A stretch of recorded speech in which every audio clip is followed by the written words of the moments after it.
And we have a question. We do. We have a question from Millville, New Jersey, and it says, can you give tips to the young entrepreneur on balancing social life and managing money with the goal of growing the business? That's an interesting question. Yes. So it's managing social life. Managing money. Balancing your social life, managing money with the goal of growing the business. So how to party and grow your business at the same time. Pretty much. Who wants to take that question? I'd like to start if I could. Okay. I started my business when I was 23, and it's not easy. You have to love what you do. And if you love what you do, then your business becomes your social time as well. Right. And I was fortunate enough to be able to start it with my husband, and we were able to grow the business and our marriage and our social lives at the same time. And your lives kind of merge into one. And if that's not what you're looking for, then maybe you're not in the right line of business. You really need to love what you do if you're going to put that much time, because starting a business is tough.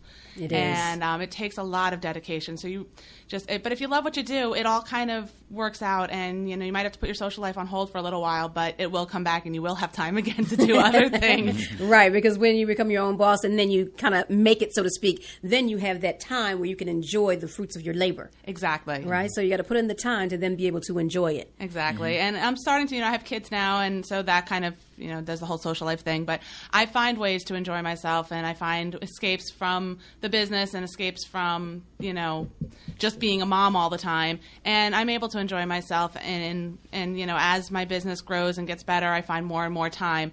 So you just have to be willing to maybe, you can't do everything that you want to do, especially financially starting a business. And Ed will be able to talk more about that. But, as long as you love what you do, it doesn't matter. Steve, do you have anything to say to that as the business coach? Yeah, I think the first thing that comes to mind is having the discipline to be able to manage the time you have allocated in the different sections of your day. So you can make time for your social life, but as Darcy just was pointing out, most people that are successful in business, they have a passion for what they do, and they're not really looking at the clock per se. While you need to look at the clock and manage that time you've been allocated to use so it doesn't overwhelm you, I think having the daily discipline of doing the right things in your business will eventually give you the freedom to do what you want to do socially and have the money to use from a profit standpoint to be able to invest or to start to build your life, especially if you're starting out young. I mean, I always encourage young people to start their businesses early because that's, before you get all the other things in life that are coming at you, you got a chance to really put your passion and your purpose to work and just bring the discipline along with it, because that's probably the most important factor in any successful business person. That's the message that we've been hearing over the past few weeks as well, starting the business early before you, have a family and, things of that nature that divert your attention. If you can start it as young as you can. We've had some people that, we have in the movie that we watched and who started as teenagers, became millionaires as teenagers. And so now they're in their 20s and 30s, and now they're enjoying more of the fruits of their labor and with the family. So now it's not, 3 sleepless nights, because that's what they did young to get it started. So, again, a consistent message. First of all, before I go on there, does anybody else, any of the other panelists, have anything to say to that particular question? Just want to add that academically, the age between, say, 23, 25 to 35 is what they term academically as the free look period.